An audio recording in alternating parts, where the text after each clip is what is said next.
Ça, je suis vraiment très triste de ces déclarations, je dois le dire très ouvertement. Parce que ceux qui disent ce genre de choses sont d'abord obligés de les prouver, ce genre d'allégations.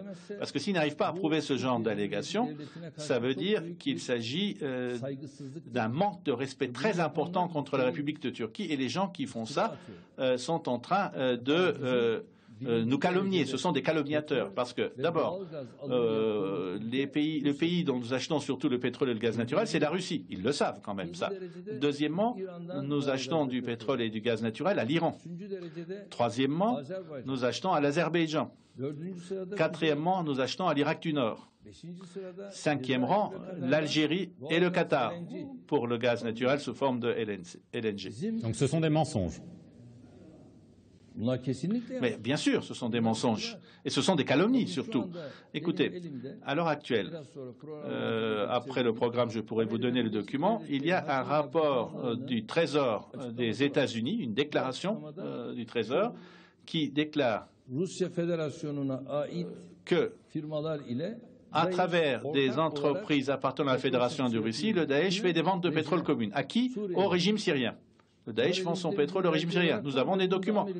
Et ça, les États-Unis l'ont rendu public. Donc on peut vous les donner, ces documents. Mais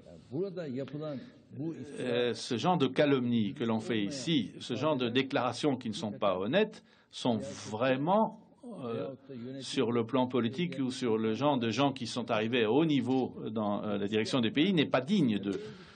à l'heure actuelle, l'organisation terroriste, non seulement quand ils essayent de faire venir du pétrole en contrebande dans notre pays, non seulement nous intervenons immédiatement, nous saisissons leur pétrole, s'ils le font, et ensuite notre ministère du Commerce détruirait ces stocks. Ça, c'est notre approche.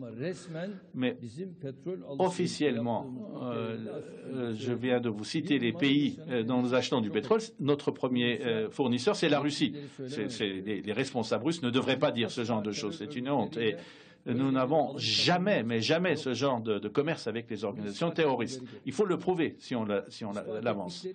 Et le moment où ils le prouveront, Tayyip Erdogan ne resterait pas en poste ici.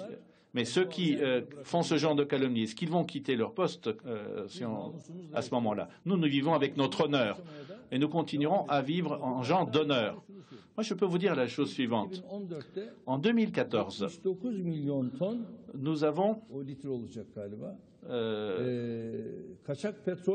saisi 79 000 litres de pétrole clandestin. Et une fois que nous les avons saisis, notre ministre du Commerce extérieur les a détruits.